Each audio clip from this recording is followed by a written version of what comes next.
화엄경에 이런 말씀이 있습니다. 대지와 같이 큰 힘을 가져 능히 일체를 받아 품으며 깨끗함과 더러움 가운데에서 분별함이 없어야 하느니라. 이번 시간에는 자연이 주는 삶의 지혜 중에서 흙에 대해 이야기해 보겠습니다. 1장 흙은 무엇인가? 지금 우리 발 아래에 흙이 있습니다. 아스팔트 밑에도 흙이 있고 빌딩의 기초 아래에도 결국 흙이 있습니다. 흙은 말이 없습니다. 주장도 없고 불평도 없습니다. 그냥 거기에 있을 뿐입니다. 흙 위에는 향기로운 백합도 피어나고 가시 돋친 엉겅퀴도 자랍니다. 흙은 어느 씨앗이든 가리지 않습니다. 귀한 씨앗이라고 더 정성을 쏟지 않고 천한 씨앗이라고 거부하지 않습니다. 그냥 품어줄 뿐입니다. 온갖 것들이 흙 속으로 묻힙니다. 낙엽도 묻히고 썩은 것도 묻히고 죽은 것들도 모두 흙 속으로 돌아옵니다. 그리고 흙은 그것들을 새로운 생명으로 바꾸어 냅니다. 더럽다 깨끗하다 따지지 않고 흙은 모든 것을 받아들여 새 생명의 씨앗으로 돌려줍니다. 이것이 흙이 우리에게 가르쳐주는 큰 지혜 중 하나입니다. 평등심, 분별 없이 모든 것을 품는 마음입니다. 2장 평등심이란 무엇인가? 평등심이란 모든 것이 똑같다는 뜻이 아닙니다. 좋은 것과 나쁜 것이 다를 바 없다는 말도 아닙니다. 옳고 그름의 분별조차 없애버려야 한다는 말은 더더욱 아닙니다.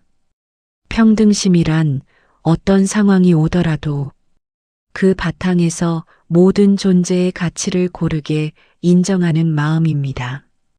그래서 마음의 중심이 크게 휘둘리지 않는 상태를 말합니다. 기쁜 일이 와도 마음이 너무 들뜨지 않고 슬픈 일이 와도 마음이 너무 가라앉지 않는 것. 칭찬을 받아도 우쭐하지 않고 욕을 들어도 무너지지 않는 것. 흙이 비가 오면 촉촉해지고 가뭄이 오면 갈라지지만 결국 언제나 그 자리에 흙으로 남아있는 것과 같습니다. 흙은 봄에 아름다운 꽃을 피우는 씨앗을 품습니다. 그리고 그 꽃이 진 뒤 썩어서 다시 흙으로 돌아오는 것도 조용히 받아들입니다. 꽃이 피었다고 기뻐 날뛰지 않고 꽃이 졌다고 슬퍼하지도 않습니다. 그냥 품어줄 뿐입니다. 그것이 평등심입니다. 우리의 삶에도 꽃 피는 날이 있고 낙엽 지는 날이 있습니다. 흙처럼 그 모든 날을 평등하게 있는 그대로 받아들일 수 있다면 얼마나 좋겠습니까? 3장 백은 선사 이야기. 이런 이야기가 전해 내려옵니다. 일본 에도 시대에 백은이라는 선사가 계셨습니다. 도력이 높고 청정한 수행자로 온 마을의 이름이 높았습니다. 그런데 어느 날 마을에 큰 소문이 퍼졌습니다. 한 젊은 여인이 아이를 낳았는데 그 아이의 아버지가 백은 선사라는 것이었습니다. 여인의 부모는 분노하여 달려와 선사에게 고래고래 소리를 질렀습니다. 손가락질을 하고 욕을 퍼붓고 당신 같은 사기꾼이 무슨 스님이냐며 온갖 모욕을 쏟아냈습니다. 선사는 그 모든 말을 조용히 끝까지 들었습니다. 그리고 한마디 하셨습니다. 그렇습니까? 아무 해명도 없었습니다. 아무 변명도 없었습니다. 억울함을 풀기 위한 한마디조차 하지 않으셨습니다. 아이가 태어나자 부모는 갓난아이를 선사에게 맡겼습니다. 선사는 아이를 받아 정성으로 키웠습니다. 마을 사람들의 손가락질을 받으며 탁발을 나가면 문을 닫는 집도 생겼습니다. 그러나 선사는 아무 말 없이 묵묵히 아이를 돌보았습니다. 그렇게 1년이 지났습니다. 젊은 여인의 마음에 죄책감이 쌓여갔습니다. 결국 여인은 부모에게 진실을 고백했습니다. 아이의 진짜 아버지는 마을의 젊은 어부였다고 고백했습니다. 부모는 뒤늦게 크게 당황하여 선사에게 달려왔습니다. 울며 엎드려 사죄하고 아이를 되돌려 받으러 왔습니다. 선사는 아이를 내어주며 조용히 말씀하셨습니다. 그렇습니까? 단 한마디의 원망도 없었습니다. 단 한 점의 씁쓸함도 드러내지 않으셨습니다. 흙과 같았습니다. 누명을 받을 때도 그렇습니까? 누명이 벗겨질 때도 그렇습니까? 억울함이 쌓였을 때나 명예가 회복되었을 때나 흙은 여전히 흙이었습니다.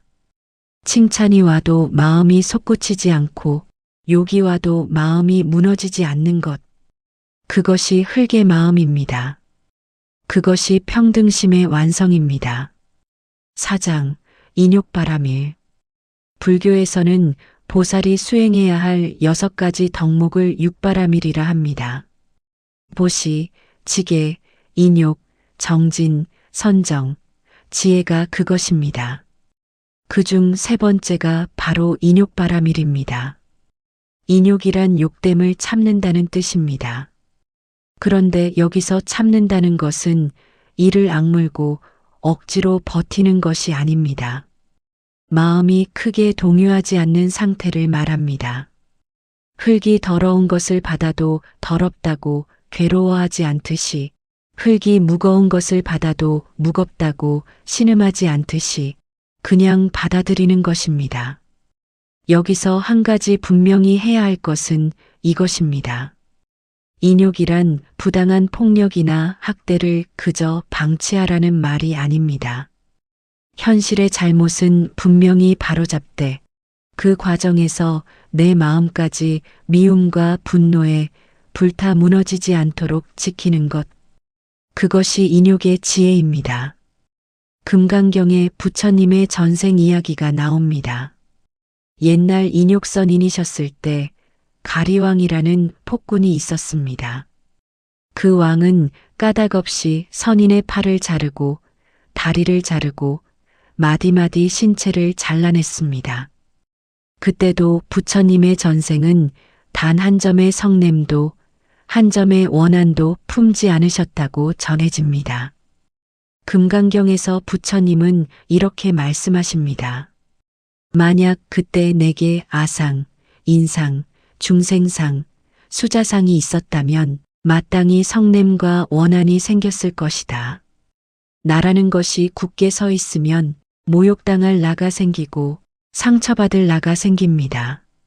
나라는 집착이 조금씩 옅어질수록 그만큼 마음은 덜 상처받게 됩니다. 이것이 인욕의 가장 깊은 경지입니다. 흙이 그러합니다. 흙에게는 나라는 집착이 없습니다. 그래서 흙은 그 무엇에도 상처받지 않는 것처럼 보입니다.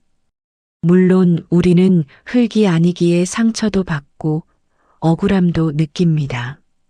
다만 수행의 길이란 조금씩 흙을 닮아가면서 상처받는 나에만 매달리지 않는 연습이라 할 수 있습니다. 5장 성질 급한 수행자 이야기. 이런 이야기가 전해 내려옵니다.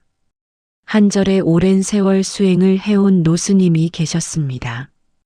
경전도 많이 알고 도력도 높다는 소문이 자자했습니다.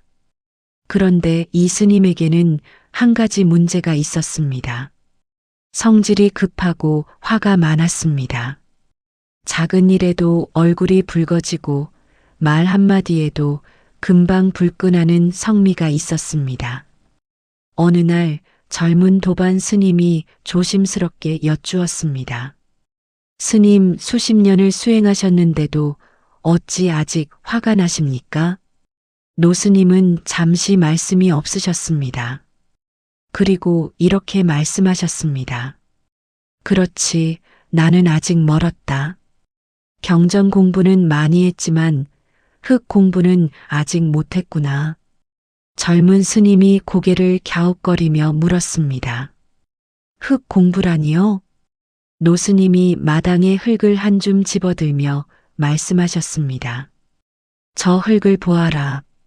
누군가 침을 뱉어도 아무 말이 없고 오물을 버려도 불평이 없다. 꽃향기가 스며도 우쭐하지 않고 썩은 내가 베어도 피하지 않는다.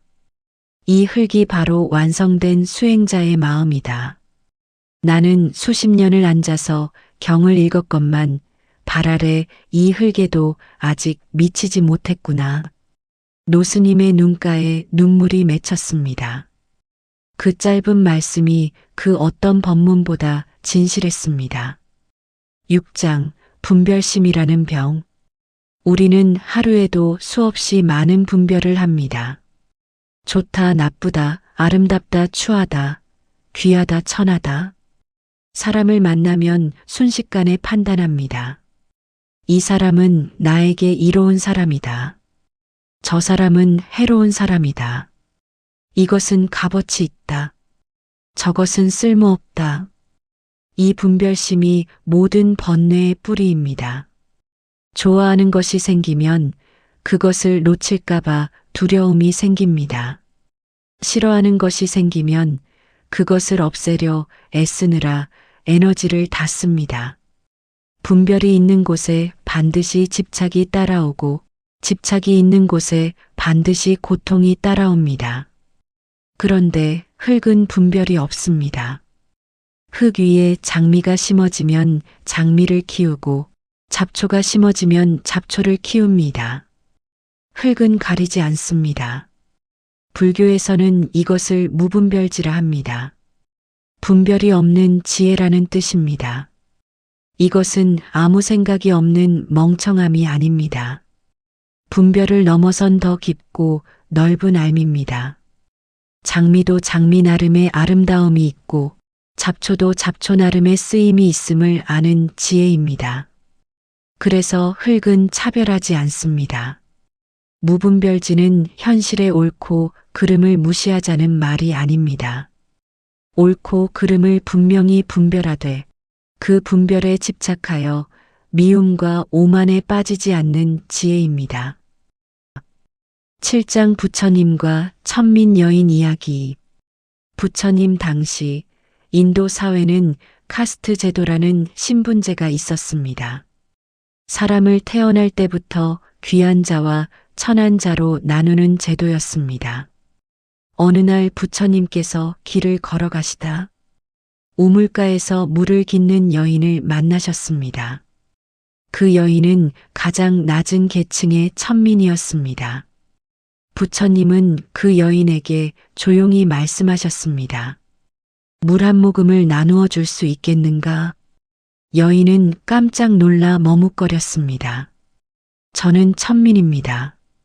부처님께서 저의 물을 드시면 더러워지십니다. 부처님이 빙긋 웃으시며 말씀하셨습니다. 물은 높은 곳에서 낮은 곳으로 흐른다. 그러나 물의 본성은 높고 낮음에 관계없이 언제나 하나이다. 그대의 마음과 나의 마음도 그러하다. 본성에는 귀천이 없다. 여인은 그 말씀에 눈물을 흘리며 두 손으로 물을 올렸습니다. 흙이 귀한 씨앗과 천한 씨앗을 가리지 않고 품어내듯이 부처님의 눈에는 모든 중생이 평등했습니다. 귀족도 천민도 남자도 여자도 배운 자도 못 배운 자도 모두 그 안에 맑은 불성의 씨앗을 품은 평등한 존재였습니다. 이 평등심이 바로 대자대비의 가장 깊은 뿌리입니다. 8장 화를 다스리는 법. 성냄은 불과 같습니다. 한순간 활활 타오르면 그 열기에 먼저 타는 것은 자기 자신입니다. 불교 가르침에서는 이렇게 말합니다. 한 번의 큰 성냄은 그동안 쌓아온 많은 공덕을 태워버릴 수 있다고 합니다. 오랜 세월 쌓아온 선행도 한 번의 큰 분노로 모두 재가 될 수 있습니다. 그러나 흙은 불도 받아들입니다. 산불이 나서 온 산이 타도 흙은 다 받아냅니다. 불이 꺼지고 나면 흙은 그 죄를 품어 다시 새 생명의 자양분으로 삼습니다. 화가 날 때 그 화를 억지로 눌러 없애려 하지 마십시오. 그냥 솔직하게 인정하십시오. 지금 내 마음에 화가 왔구나. 이렇게 조용히 바라보십시오. 흙이 불길을 받아 재로 만들어버리듯이 화도 조용히 바라보면 그 화는 스스로 식습니다. 억지로 없애려 할수록 화는 더 커집니다. 흙처럼 받아들이면 화는 저절로 가라앉습니다. 이것이 인욕의 실제 수행입니다. 수행이란 멀리 있지 않습니다. 화가 날 때 그 화와 싸우지 않고 흙처럼 받아내는 것. 그것이 일상의 수행입니다. 9장 씨앗이 되는 고통. 흙 속에서 씨앗은 부서집니다. 작은 씨앗은 흙 속에서 껍질이 갈라지고 속이 터져 나옵니다. 바깥에서 보면 그것은 파괴입니다. 그러나 그 파괴가 곧 새 생명의 시작입니다. 씨앗은 부서져야 싹이 나옵니다. 우리가 겪는 고통도 그와 같을 수 있습니다. 시련이 왔을 때 그것이 나를 완전히 부수는 것처럼 느껴집니다. 억울하고 힘들고 왜 나에게만 이런 일이 오느냐 싶습니다. 그러나 그 고통이 우리 내면에 더 깊은 무언가를 꽃피우는 씨앗이 될 수 있습니다. 인욕바라밀은 그 고통을 묵묵히 품어 새 생명으로 바꾸는 흙의 지혜입니다. 부처님도 보리수 아래에서 마군의 온갖 유혹과 고통을 온몸으로 겪으셨습니다. 그 모든 것을 흙처럼 받아들이고 나서야 새벽별을 보고 대각을 이루셨습니다. 고통을 피하는 것이 수행이 아닙니다. 고통을 흙처럼 받아들이는 것이 수행입니다. 고통이 왔을 때 그것을 흙에게 맡기십시오. 흙은 반드시 그것을 꽃으로 돌려줄 것입니다. 10장 죽음도 품는 흙. 흙은 죽음도 받아들입니다. 모든 것은 흙에서 나와 흙으로 돌아갑니다. 사람도 나무도 짐승도 꽃도 모두 그렇습니다. 흙은 그 죽음을 슬퍼하지 않습니다. 오히려 그 죽음을 새로운 삶의 자양분으로 바꾸어 냅니다. 불교에서는 죽음을 끝으로 보지 않습니다. 인연이 다한 것이 흩어지고 새로운 인연으로 다시 모이는 과정으로 봅니다. 이 흐름을 우리는 흔히 윤회라고 부릅니다. 흙이 그것을 가장 잘 보여줍니다. 가을에 떨어진 낙엽이 흙이 되고 그 흙이 다음의 봄, 새 잎의 양분이 됩니다. 끝이 곧 시작입니다. 소멸이 곧 생성입니다. 이별도 흙처럼 받아들일 수 있다면, 상실도 흙처럼 품어 새 생명의 씨앗으로 삼을 수 있다면, 우리의 삶은 훨씬 더 넓고 깊어질 것입니다. 11장 일체 중생의 평등. 부처님은 깨달음을 이루신 뒤 이렇게 선언하셨습니다. 일체 중생 계유불성. 모든 중생은 다 불성을 지니고 있다는 말씀입니다. 사람도 짐승도 작은 벌레 하나도 잘난 사람도 못난 사람도 배운 사람도 못 배운 사람도 선한 사람도 심지어 악한 사람도 모두 그 안에 맑은 불성의 씨앗을 품고 있습니다. 흙이 어떤 씨앗도 가리지 않고 품어내듯이 부처님의 눈에는 모든 중생이 평등한 불성의 씨앗이었습니다. 우리가 누군가를 함부로 대할 때 우리는 그 사람 안에 불성의 씨앗을 보지 못하는 것입니다. 우리가 누군가를 포기할 때 우리는 그 씨앗이 꽃 피울 가능성을 닫아버리는 것입니다. 평등심으로 모든 일을 대할 때 우리는 비로소 흙이 됩니다. 그리고 우리 주변의 모든 이들이 저마다의 꽃을 피울 수 있게 됩니다. 12장. 흙의 침묵 말하지 않는 지혜. 흙은 가장 많은 것을 품고 있으면서도 가장 조용합니다. 바람은 소리를 내고, 물은 흐르는 소리를 내고, 불은 타는 소리를 냅니다. 그러나 흙은 침묵합니다. 무거운 산을 받쳐도 침묵하고, 깊은 바다를 지탱해도 침묵합니다. 선에서는 이것을 불린문자라고 합니다. 진리는 말로 다 세울 수 없다는 뜻입니다. 가장 깊은 진실은 말로 다 담을 수 없습니다. 흙이 아무 말 없이 모든 생명을 키워내듯이 진정한 지혜는 말이 많지 않습니다. 생각해 보십시오. 삶에서 진심으로 나를 위해 준 사람은 화려한 말을 늘어놓은 사람이었습니까? 아니면 말없이 곁에 있어준 사람이었습니까? 말없이 밥 한 그릇을 내어준 어머니의 손길이 더 깊었습니까? 새치 혀로 늘어놓은 위로의 말이 더 깊었습니까? 흙의 침묵은 비어있는 침묵이 아닙니다. 아무 생각이 없는 공허한 침묵이 아닙니다. 모든 것을 다 알고도 말하지 않는 침묵입니다. 가득 차 있기에 더 이상 담을 것이 없어 조용한 침묵입니다. 우리도 때로는 말을 아껴야 합니다. 내가 옳다고, 내가 더 안다고 굳이 입을 열지 않아도 되는 때가 있습니다. 그 침묵이 때로는 어떤 말보다 깊은 법문이 됩니다. 13장.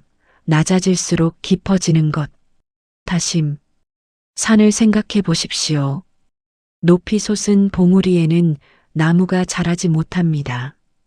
바람이 너무 세고 흙이 없기 때문입니다. 그러나 낮은 계곡에는 기름진 흙이 쌓이고 물이 모이고 온갖 생명이 우거집니다. 이것이 하심의 지혜입니다. 낮아질수록 더 많은 것을 품을 수 있고 낮아질수록 더 깊은 생명이 자랍니다. 노자는 이렇게 말했습니다. 상선약수 가장 좋은 것은 물과 같다. 물은 언제나 낮은 곳으로 흐릅니다. 사람들이 싫어하는 낮은 곳으로 스스로 내려갑니다. 그러나 그 낮은 곳에서 가장 많은 생명을 적십니다. 흙도 마찬가지입니다.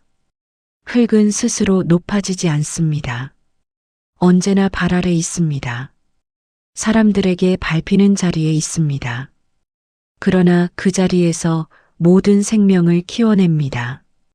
우리가 나를 낮출수록 역설적으로 더 많은 것을 담을 수 있게 됩니다.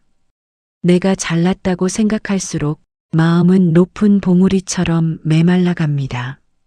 내가 아직 멀었다고 느낄수록 마음은 계곡의 흙처럼 촉촉해집니다. 하심 마음을 낮추는 것. 그것이 흙이 우리에게 가르쳐주는 가장 실천적인 수행입니다. 14장. 흙의 기다림 때를 아는 지혜. 흙은 서두르지 않습니다. 봄의 씨앗을 받으면 흙은 여름 내내 그 씨앗을 품습니다. 씨앗이 빨리 자라라고 재촉하지 않습니다. 씨앗이 늦다고 포기하지 않습니다. 그냥 묵묵히 기다립니다. 제때가 되면 반드시 싹이 나온다는 것을 흙은 압니다. 우리는 너무 서두릅니다. 씨앗을 심은 지 하루가 지나도 싹이 안 나오면 조급해집니다. 내 노력이 당장 결과로 보이지 않으면 포기해버립니다. 내 진심이 상대방에게 바로 전해지지 않으면 상처를 받습니다. 그러나 흙은 압니다. 모든 씨앗에는 저마다의 때가 있다는 것을. 봄에 피어나는 꽃도 있고 여름에 피어나는 꽃도 있고 늦가을에 피어나는 꽃도 있습니다. 흙은 그 모든 꽃을 기다립니다. 가끔 우리 삶에 아무것도 되지 않는 것처럼 느껴지는 시간이 옵니다. 내가 무엇을 위해 이렇게 살고 있는지 모르겠는 시간. 노력해도 아무것도 달라지지 않는 것 같은 시간. 그 시간이 바로 씨앗이 흙 속에서 부서지고 있는 때일 수 있습니다. 그 시간이 바로 새 생명이 준비되고 있는 때일 수 있습니다. 포기하지 마십시오. 지금 겉으로 보이지 않을 뿐 당신 안에서도 분명 무언가가 자라고 있습니다.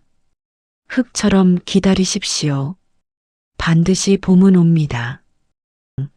15장 마지막 이야기. 흙과 스님.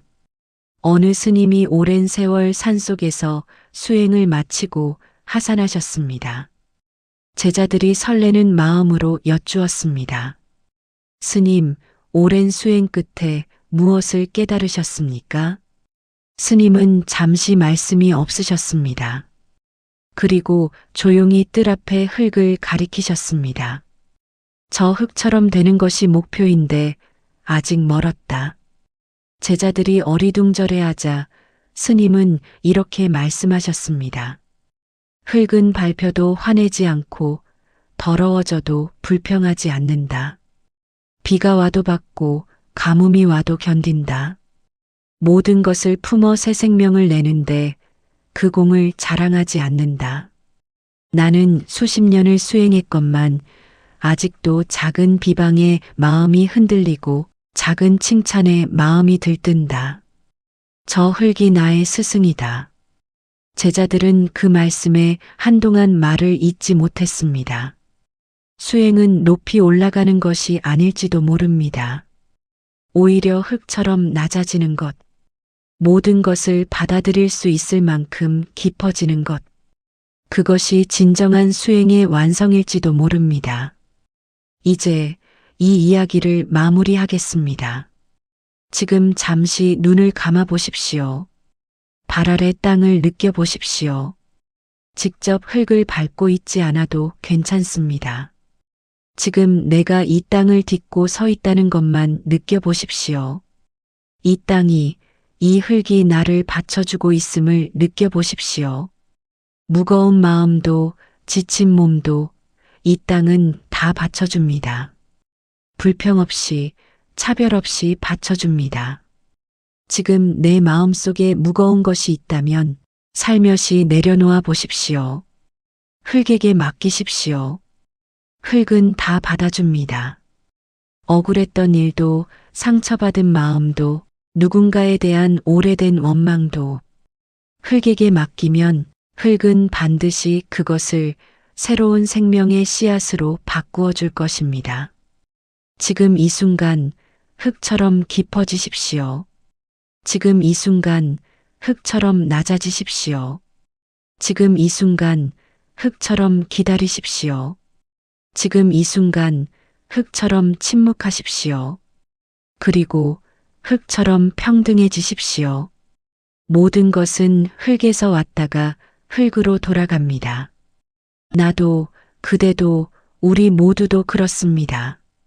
결국 하나의 흙입니다. 다를 것이 없습니다. 모두가 평등합니다. 모두가 소중합니다. 모두가 아름답습니다. 오늘 이야기 중에서 마음에 남는 한 줄이 있으셨다면 댓글로 나누어 주세요. 혹은 흙처럼 깊어지겠습니다. 그 한 줄이면 충분합니다. 여러분의 댓글 한 줄이 이 채널을 숨쉬게 하는 흙이 됩니다. 구독과 좋아요도 조용히 한번 눌러주시면 감사하겠습니다. 오늘 함께 해주셔서 고맙습니다. 여러분의 하루에도 흙의 마음이 함께하길 바랍니다. 나무 아미타불 관세음보살